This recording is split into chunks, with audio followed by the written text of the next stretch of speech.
I said, it's okay. I said, I'm sorry you haven't been feeling well. How did you dislocate your shoulder? And I was like, I've been well, same old things, but it was a really nice time. That was October 8th.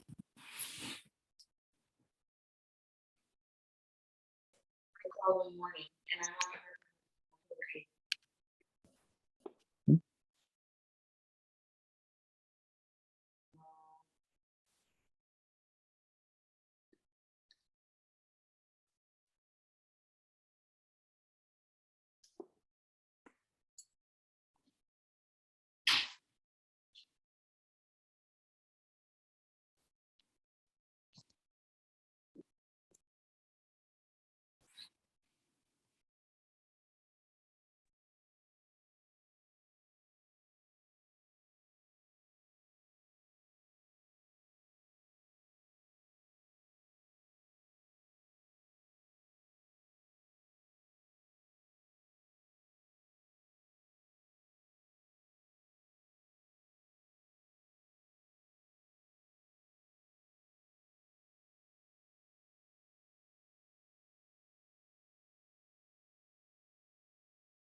Good evening, Oshana. Are you there?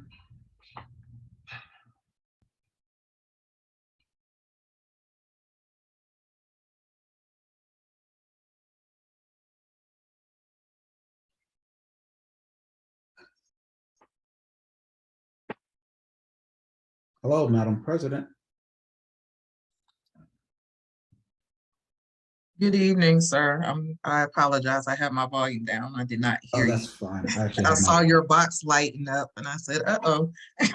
hold on, let me pull my volume up. There we go. All right, we're still waiting for Thomas to join. Yes.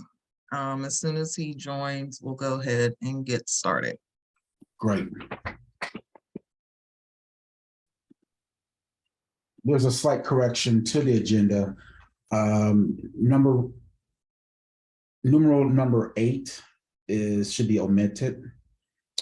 So just go ahead and scratch Roman numeral 8 off the agenda. There's no line item. Okay. Thank you. Mhm.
The board of directors apologize for the delay. We are waiting for one more board member to join.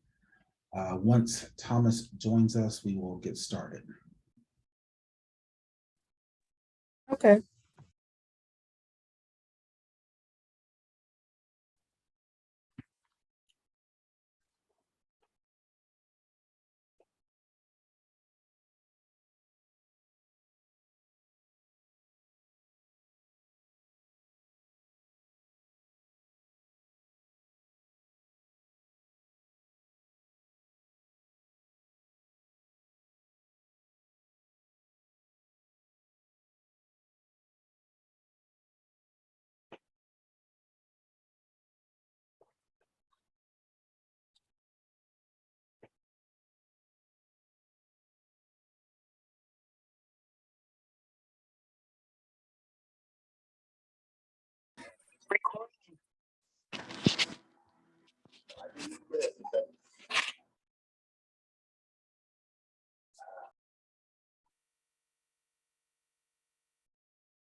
Brian, I'm gonna go ahead and get started. It's 7:06.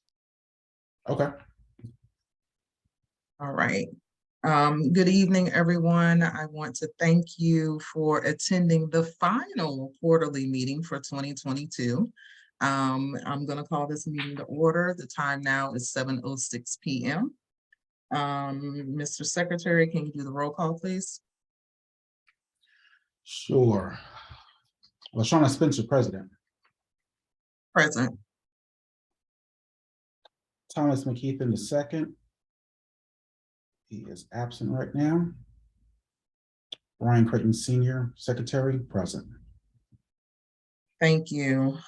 The next item on the agenda, we have a light agenda this evening. The next item on the agenda are the committee reports. So I'm not sure if all of the committee chairs saw the agenda in the order that you were listed, but that's the order that you'll be called upon this evening. So the first committee report we are going to have is from Martha Henderson for the Architectural Review Committee. Good evening. So far, we have new.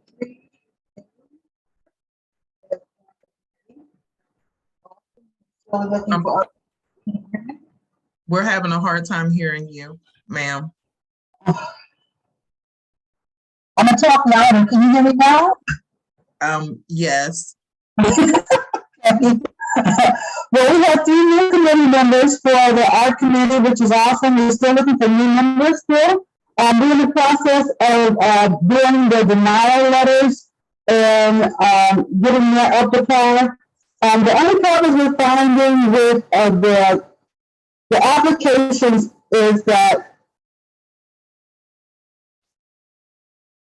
people are not putting their things or whatever thing on the plot. They're sending the information to us that came from whoever the contractors, but it needs to go on the plot so we know exactly where it's going to be on the landmark.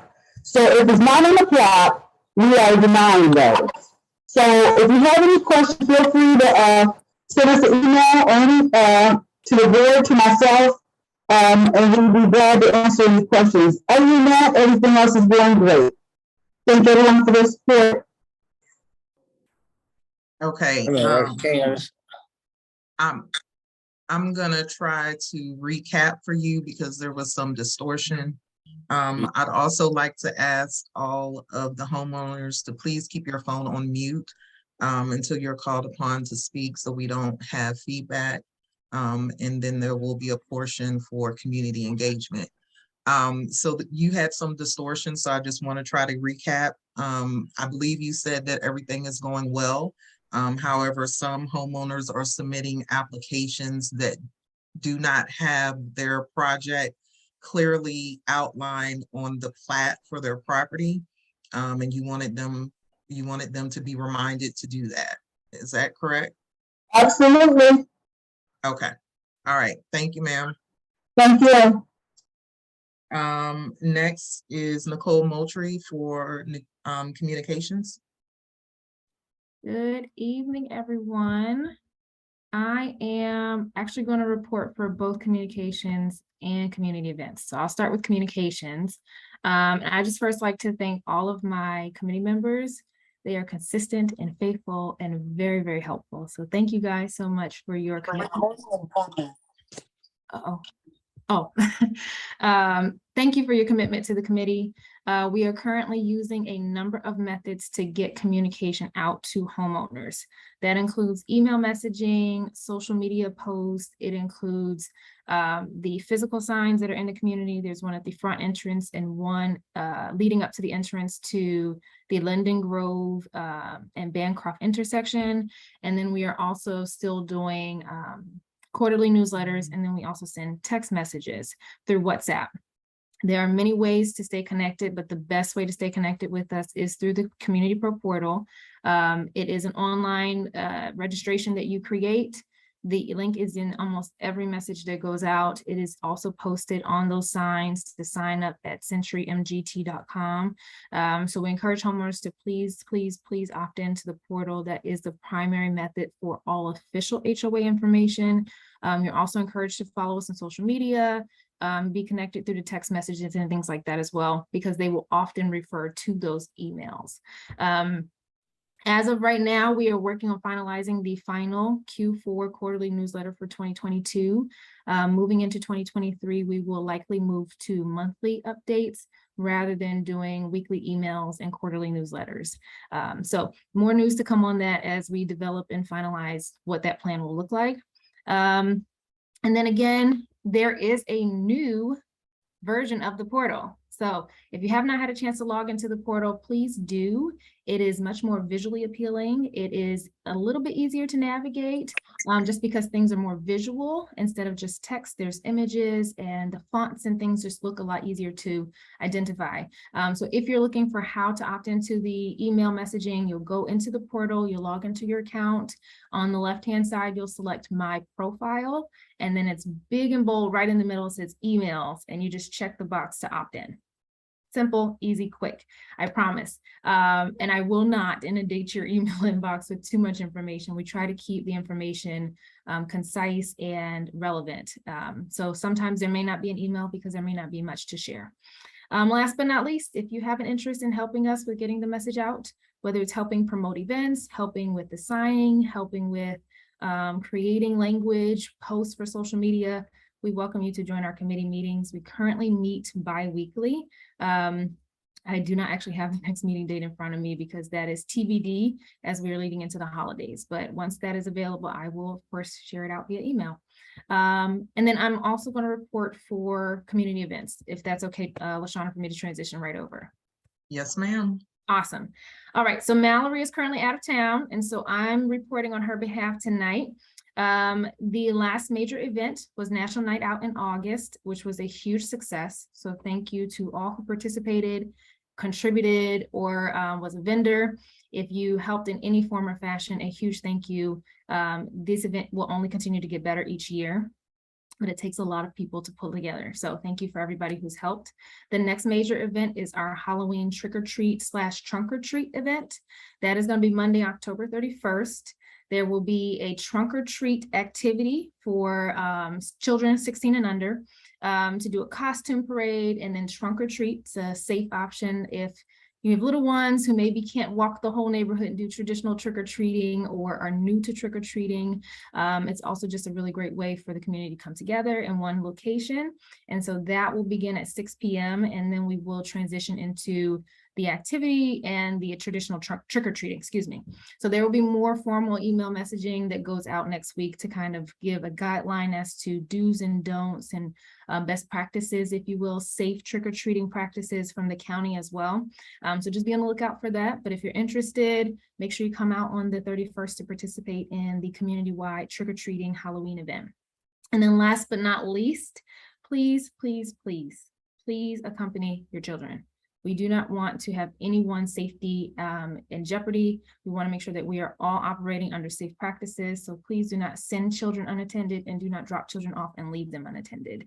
And then very absolute last thing, while Mallory enjoys her committee and she said she would like to express, while this is the fun committee, it is extremely, very much a huge undertaking to do community events, and is extremely difficult to do with just a few volunteers.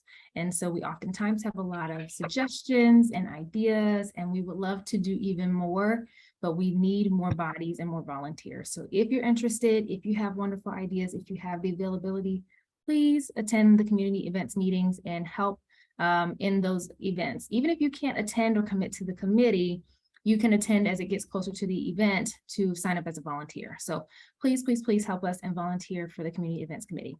And that is all. Thank you, ma'am. You're welcome. Next, we're going to have Michael Spencer report for the Finance Committee. Good evening. My name is Michael Spencer. I am the chair of the Finance Committee.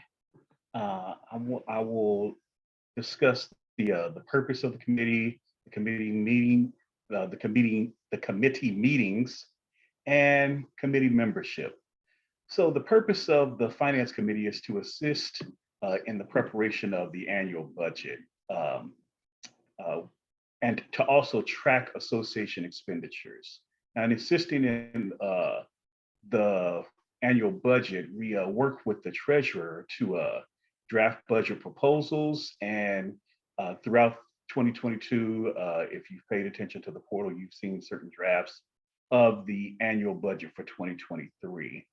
Also, we assist in the development of the final budget proposal. That final budget proposal is now posted on the Century portal, and homeowners have time to review that prior to the approval vote for this 2023 budget, which is scheduled to take place, I believe it's November 30th. Correct me if I'm wrong if it's not the 30th, but Correct. that's when the board will vote on this final budget proposal. When we're tracking our expenditures, we look at the expenses associated with contracted services such as trash collection and lawn pickup, and then also one-off type expenses. For example, when we had problems with beavers doing bad things to our ponds.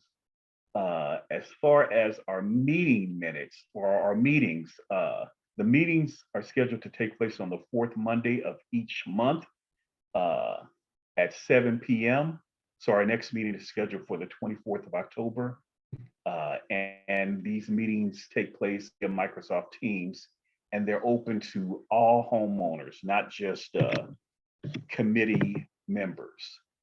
Now, as far as committee membership, anyone is welcome to attend any finance committee meetings or join the committee. And I encourage everyone to join this committee or at least listen into the meetings, because we're going to be discussing and developing the things that will affect the upcoming HOA fees. That's all I have. Does anyone have any questions?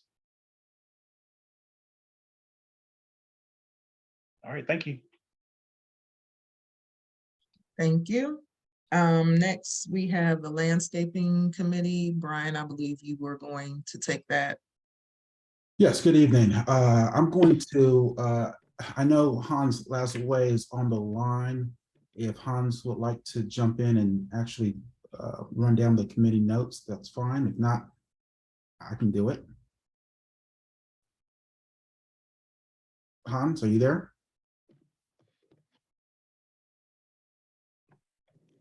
Yeah, please go ahead, Brian. Okay, great. All right, so the Landscaping Committee, the chair is Theron Gore, who is not with us this evening. The members of the Landscaping Committee are Hans Lasway and Rachel Lee. What does the Landscaping Committee do? They're responsible for really all of the community's outdoor common areas. They help the board of directors maintain those areas, which include the pavilion, the tot lots, the community ponds, the flower beds, community sidewalks, sidewalk trees, and of course, the fence area as you come into the community, and the fence area that's around each and every pond. I believe we have about 14 to 15 ponds in this community. The Landscaping Committee meets, they normally meet the last Tuesday of every month. However, this next meeting, the next regular scheduled meeting is going to be October the 25th. No, I'm sorry, well, the scheduled meeting was October 25th. However, that's going to be pushed out to October the 27th. And that's going to be at 7 p.m. and that's going to be via Teams. You will have it will be posted on the community portal, the link to this particular meeting, and you do not have to be a committee member to attend. So it is open to each and every homeowner in the committee. And so the next thing is how does landscaping complete their responsibilities? So the committee members volunteer their time to assist the board when issues that the committee is responsible for arises. One of the things they do is they'll usually escort contractors, especially if the contractor has not been out into our community. They'll usually escort the contractor out, work with the contractor to make sure that they are aware of all aspects of this particular issue that has arisen, or that they need a little bit more guidance on.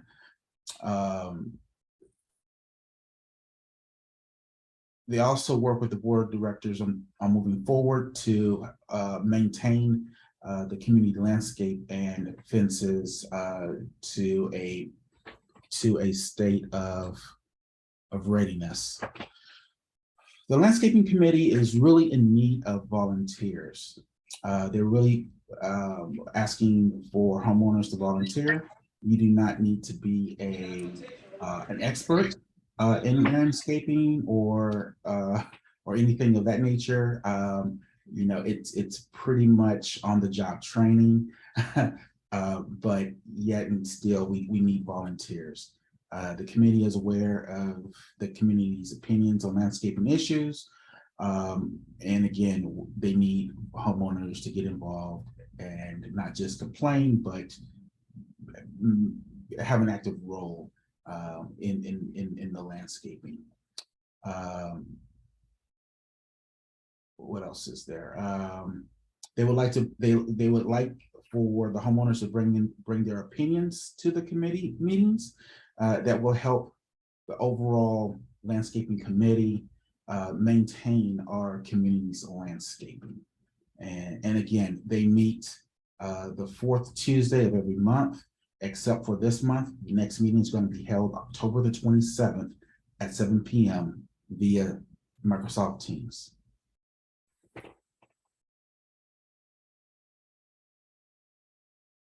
That's all I have. Thank you. I'm going to go ahead and cover the last two. So the management committee is actually looking for a chair. So if you're interested in being a chair and leading up that committee, we welcome you to email the management committee email box. Nicole has put all of the committee's email addresses in the chat. So we are actually looking for a chair, but in the interim, I am acting as the chair for the management committee, and I drafted all of the other chairs to help me. But as you've heard, we're wearing many hats. So we do need volunteers, and I think that is a message to echo throughout all of the committees. There's a handful of us that are wearing multiple hats and trying to take care of everything. And the load is getting a little bit heavy. So we are beseeching you to volunteer and to get involved with the committees, any committee. We welcome the help, we welcome the assistance, participating in the meetings, participating in the events. Please, we beseech you, please get involved. The management committee has been tasked with reviewing the governing documents, the bylaws, etc., researching what it would take to revise the bylaws in certain areas, what areas we want to revise. We've heard from the homeowners that they would like more than 3 directors on the board. So that's something that we've been researching along with other items. The management committee has also been researching other management companies for the HOA, finding out what it would take to switch management companies. So we've been working on that as well. So if you would like to be a part of that, please email the management committee and let us know you want to help and volunteer. I'm also going to cover the safety and security committee this evening.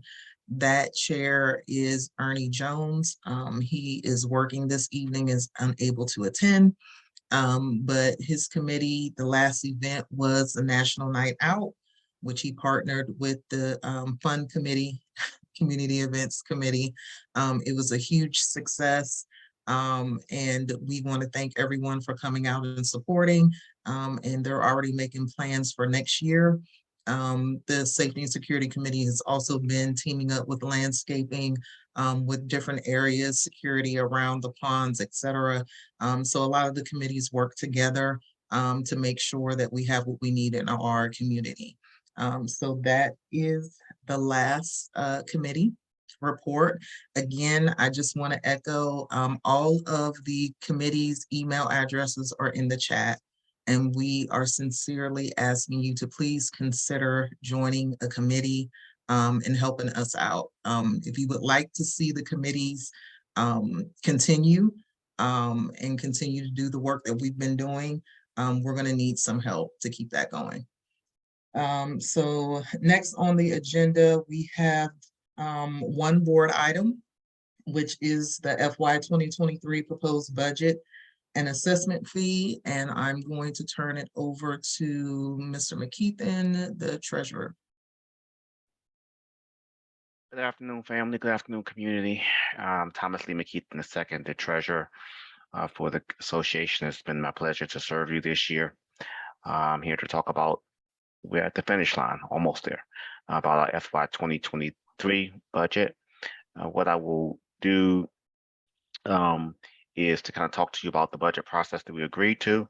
We'll talk about the current state of affairs with the association from a financial perspective at a high level. I think Mike is having a meeting on Monday, and we can kind of dig in deeper. And then I will talk about at a high level the FY 2023 budget.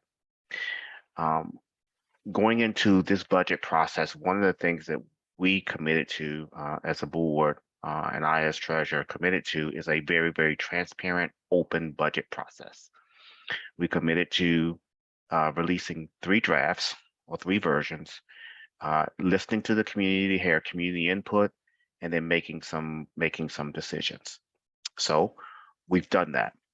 On May the 18th, we released version 1 of that budget, and then we released version 2 of the budget in August of 2022.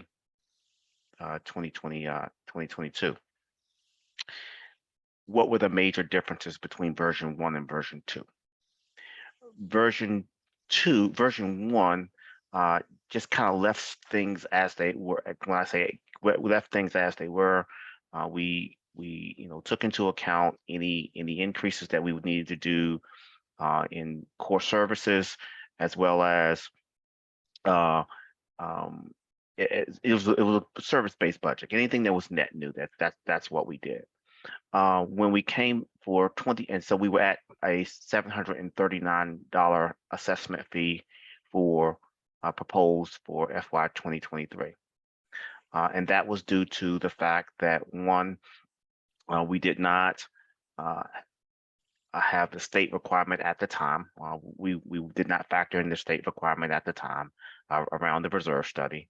2, we were continuing to monitor our delinquency rates. We will continue to monitor our delinquency rates and to kind of watch the numbers, cash flow, and the like, to see how things would shake out quarter over quarter, so that the board can make some solid decisions. So that's kind of where that one stood. Oh, and then we did not have a surplus for FY 2023. So let me just kind of restate: we did not have a surplus for FY. We will not have a surplus for FY 2023. We did not have the state requirement, did not factor in the state requirement. We did a baseline budget, and we wanted to monitor expenditures quarter over quarter, or delinquencies rather, quarter over quarter, so that we would make a prudent decision. So we were at 739. During the annual meeting, one of the homeowners raised the question, said, well, we want you to settle on the fee sooner rather than later. And that's what we committed to. So in August, we worked through the summer to, again, monitor expenses, monitor the delinquency rate, and in August, we released version 2 of the budget. As a result of the state requirement requiring us to factor in the reserves, what we need to have for the repair and replacement reserve based on what the analyst has provided over a 3-year period, we made some decisions. And the decisions that we made were as follows. One, we know that we have 3 years to bring our reserve annual contribution to the required level. We are required every year to, based on the reserve study, to include $55,600, give or take, in the reserve study. And so the decision that we made was to, in FY23, do it in thirds. So we'll do it in third increments. So next FY 2023, we will contribute roughly 18,000 plus to the reserve study. So as a result of that, and a result of the delinquency rate, we released a budget where the annual fee would be at $785. We continue to monitor, we continue to review, and the finance team and I met in September, on September 20th, and we looked at where we were from a financial perspective, looking strictly at delinquencies, knowing that we were already at 785. We looked at the delinquencies and kind of figured out where we would need to be just to manage the risk. Right? We have to manage this risk of homeowners not paying, and we have to factor that into our budget.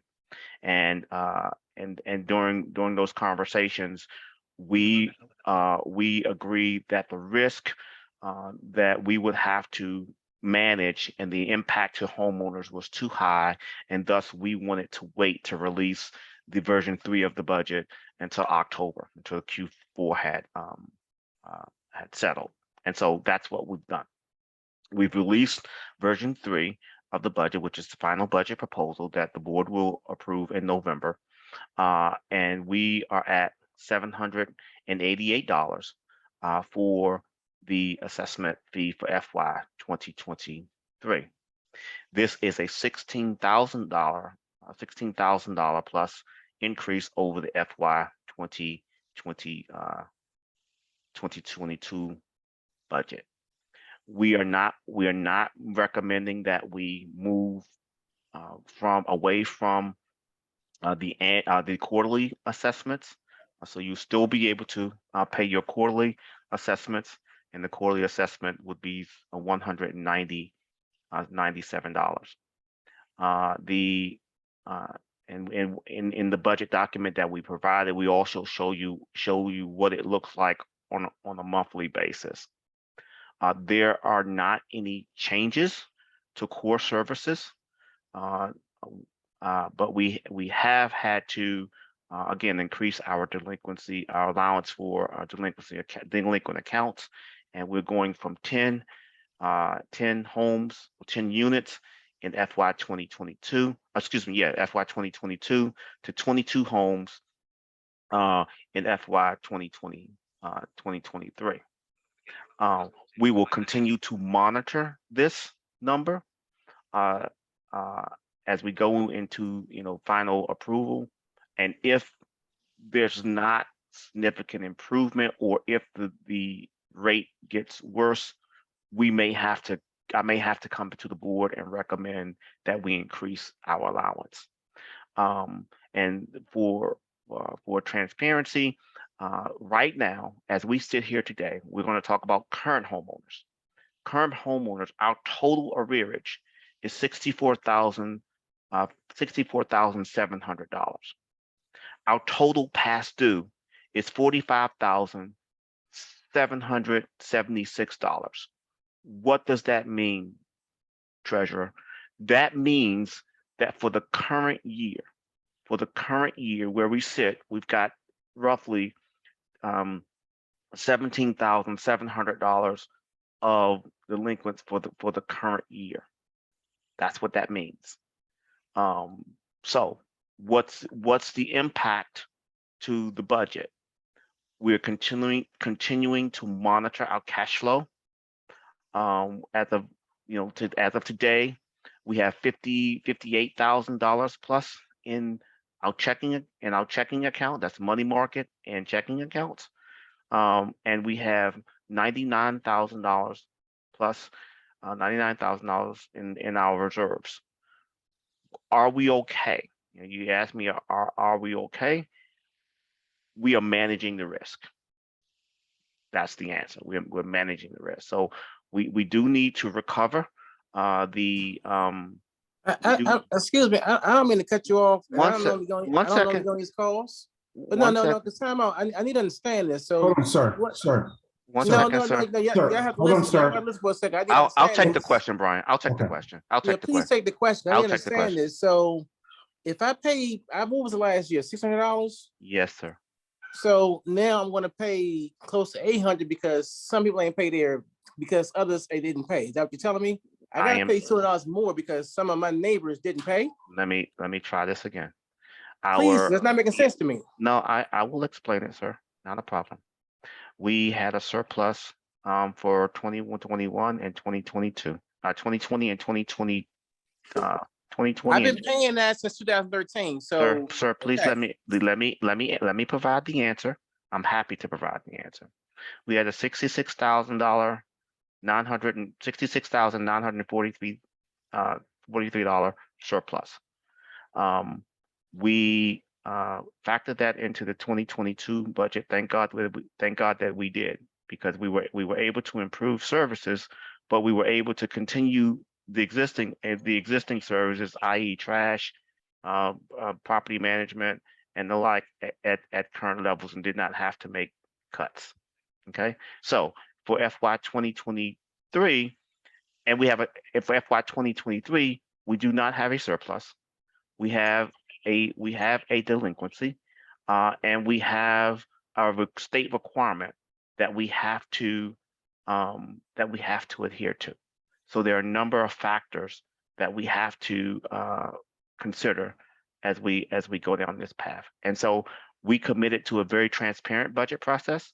So we provided a budget in May that said we would be at 739. We added in the repair and replacement reserve enhancements that we are required to do by state law, and we enhanced the delinquency allowance for delinquency account because of what's going on. And in August we communicated that the fee would need to be $785. We've continued to monitor that, and we've released our final budget proposal. Sir, unfortunately, in our final budget proposal, it says that our fee would need to be $788.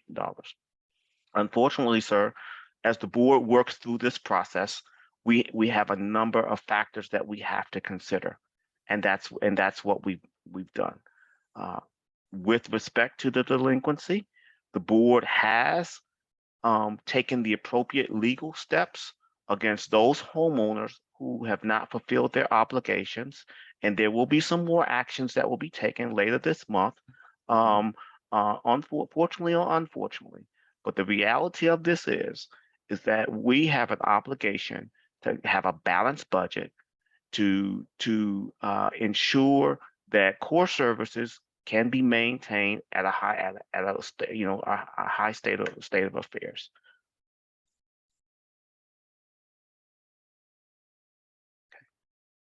And trust me, Brian, LaShawna, and I all recognize the current state of affairs. We get it. We get it. We wrangle with it. We struggle with it. It sounds a little unfair. I understand too. It just sounds a bit unfair, but it is what it is. Yeah, it's not where we want to be totally honest with you. But I can't come here and say, we can, deliver services at what was done for 3 years. This fee, the $600 fee, if you look at the budget document that we provided, the $600 fee has been flat for 2 years. It did not change. It did not change in 2021. It did not change in 2022.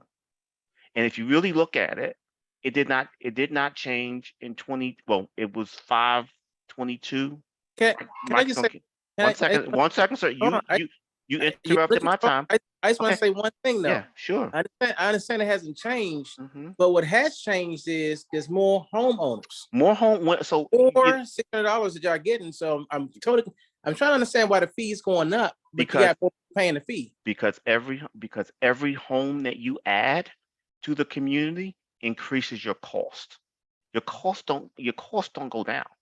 So for example, for every home in this community, it costs $220 approximately, $220 every year for you to pick up the trash. Right? Let's use our trash example. We pay $106,000 every year for trash collection. Well, let's just do your math though, right? So you got every new person, out of that 600, only 200 and something is going towards trash. You still got 400 more, so keep on going. Well, you still have to manage it, sir. I'm gonna need to understand how. I mean, because again, it's new homes, so Yeah, if sure. the fee should be going down, not up. No, I don't. It won't. It doesn't work Well, I that tell way. you, I'm really good with math. I'll get on this committee because I want to. At this point, I want to see what's going on because something ain't adding up. Well, I welcome you to Mike. When is your I budget? will be volunteering to be on the committee because something's not adding up, and I need to see it. I need to see it to believe it. No problem. I think the finance chair and I will come to the finance meeting on Monday, and we can dig in deeper. We can definitely dig in deeper to the numbers. Unfortunately, we cannot show you, the accounts receivable report. It's not getting better overall. But we are managing it, is what I will say. Our past due number is coming down, right? Our past due number is coming down, but I want to see where we are in December to determine if we've been successful. What I will say is that this board has been aggressive in collections. We filed the appropriate legal documents, and unfortunately, collections take time. The other thing I want everybody to know is, in prior years, and maybe I did not mention this, but in prior years, we had the initial fees. So the initial fees were included in the budget. So that's if you're a new homeowner and you bought a net new home, you pay the initial fee. That was included in the budget. We don't have that. We don't have that anymore for this year. Excuse me, for next year. And the other thing that was included that we did not include in next year's budget are late fees. Late fees. We've made the decision not to include the late fee income in the budget. Why? Because we need to understand what does it really take to run this association and balance the budget on the assessment fee and not the not on bad behavior when people don't pay. So we have not factored in how much we will collect in late fees, but late fees will still be assessed. And I know that's a long answer to your question, sir, but I want it to be as detailed as I possibly can. I look forward to talking with you on Monday.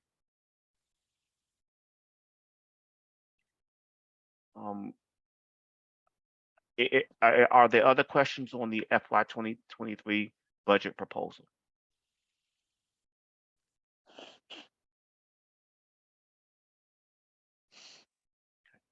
If not, LaShawna? Okay, thank you. So Brian, correct me if I'm wrong, but that was the last item on the agenda before the community engagement portion. Is that correct? That is correct. Okay. So the time now is 7:45 p.m. And we are going to enter into our community engagement portion. This is the portion where homeowners can raise their electronic hand to address the board, ask questions. You can address questions to the chairs also. So if you would like to speak, please raise your electronic hand. Once you're called on, please unmute. If you're not speaking, please keep your line muted so everyone can hear the questions and responses and we don't have feedback. And we are going to end the community engagement portion as soon as there are no more hands raised or at the latest 8:30. All right, I see one hand, Nicole Moultrie. Good evening, it's me again. I am actually speaking on behalf of a neighbor who is not present tonight, and primarily just to put this on the record, as I have already spoken about this just in conversation. But the question or concern was if the board would be willing to look into potentially having the county paint crosswalks at some of the major intersections, if not all of the intersections throughout the neighborhood. The concern was really around school buses and bus stops and students trying to cross the street where cars are unfortunately speeding. And so again, I'm just doing this so this is on the record. I will be putting an email out to the landscaping committee. I know they meet next week. Hopefully that is something that they're willing to look into and then present to the board as an option. So this is more of an announcement than anything else, really. That's all. Thank you, Nicole. You're welcome. So go ahead and put it out to the landscaping committee, and on top of that, what we'll need to do is work with the management company, Century, to actually send an email out to the county to see if they can actually they're going to do a study, and then they're going to provide their recommendations back to us. Okay, wonderful. Thank you. Okay, the next hand I see up is Wentz. Hi, how you doing? Good, how are you? Good. I have two questions. A while back we spoke about trying to put a camera at the front of the subdivision. I don't know if that was ever done, or I don't know if because the budget is so high, if we had money to do that. So that's one. And two, for whenever we need to do an architecture form, I am highly concerned or confused to why, if I have a fence, I still need to route any kind of documentation to put something behind my house, as it doesn't make sense to have a fence and privacy, but still need to tell you guys what I want to put in the back of my yard. I'll take the, Ron, if you want to take the camera issue and then. Yes, I'll go ahead and address the camera issue. Okay. Good evening, Ms. Wentz. So there was some discussion about installing some cameras. We have not finalized anything regarding the installation of cameras yet. I do know that the safety and security committee has looked into that. And again, because we are in a budget, because we're increasing the budget or the assessments, the overall board has decided not to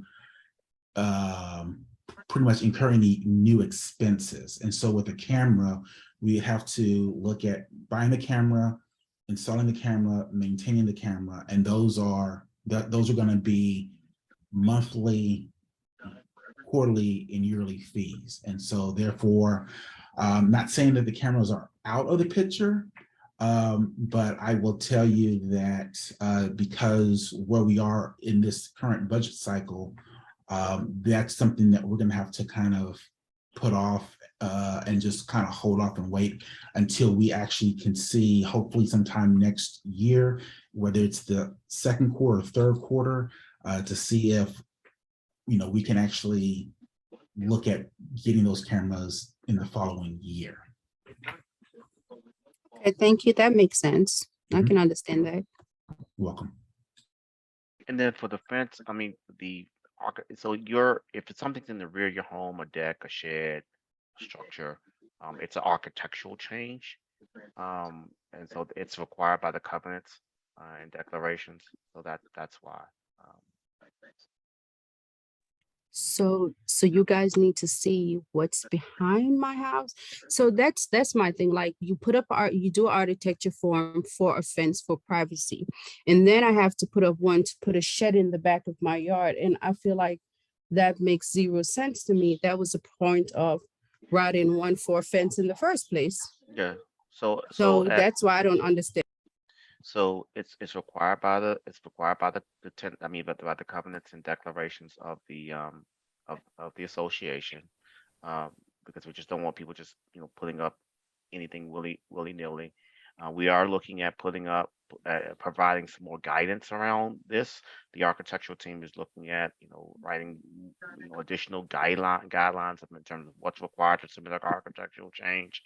Uh, we can definitely make a note of this as we look at updating our declarations and covenants and bylaws, uh, to revisit this issue about architectural changes.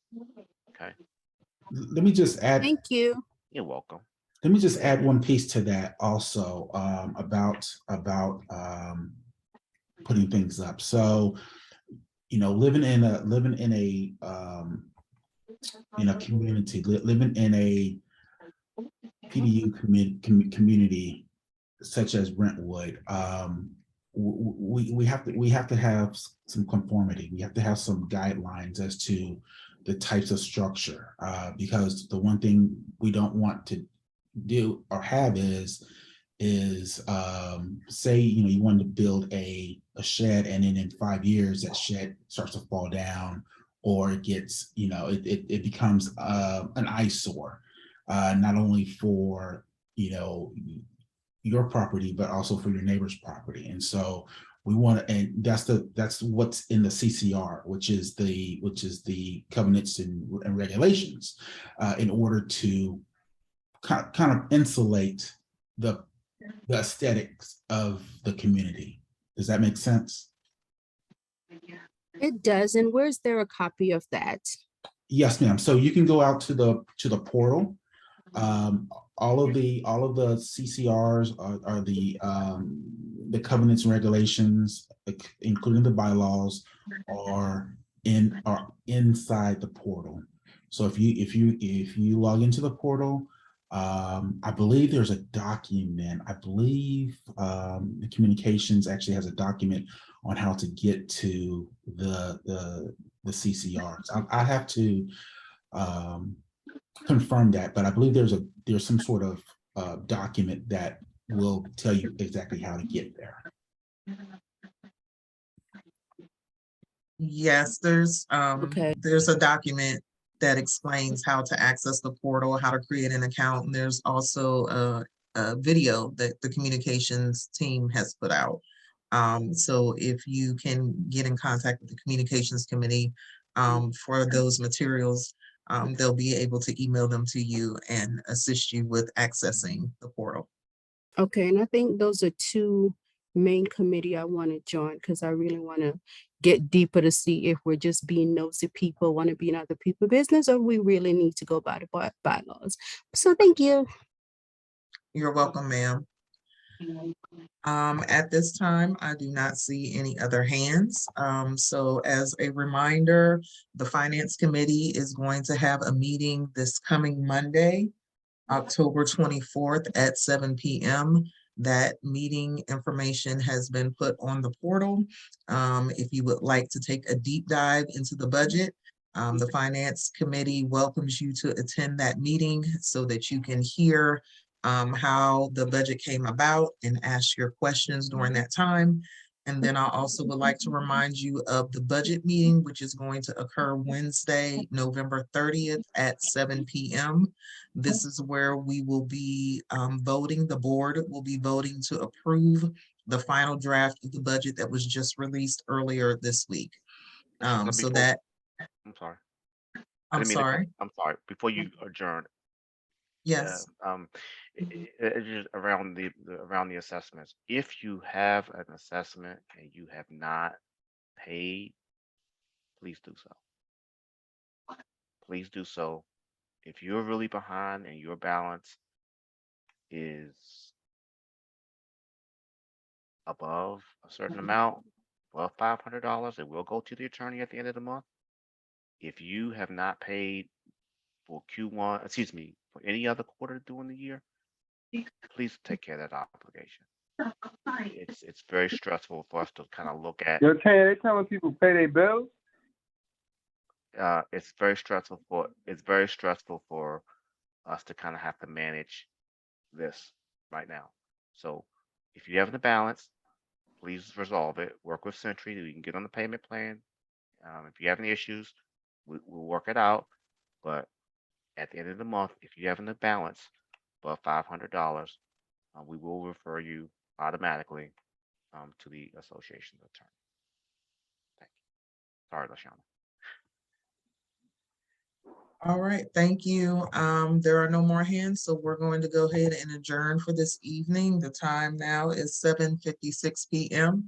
Thank you, everyone, for joining. And I'm sorry. There's one more hand. Rachel has her hand up. Rachel. Sorry, I just wanted to confirm with Nicole. Nicole, are you not, as the communications committee, no longer going to send out weekly? Is that starting this week or is that starting later on? Wait a minute, I'm sorry, say that again. You said you're not going to send out weekly emails anymore? Oh, no, we're going to continue sending out weekly emails. Just in 2023, we're considering moving to monthly updates just to not inundate people's inboxes with emails. A lot of committees are moving to meeting monthly. A lot of the work that's being done is really being updated monthly now. And so it just might be a little more efficient rather than sending weekly emails. Okay. But as of right now, the weeklies will still continue. Okay. All right. Thank you, everyone. The time now is 7:58 p.m. I want to thank you for your time. Again, finance meeting is Monday, October 24th at 7 p.m. And the budget meeting where the board will vote to approve the final budget will be on Wednesday, November 30th at 7 p.m. Have a good evening. Thank you. Thank you. Thank you all.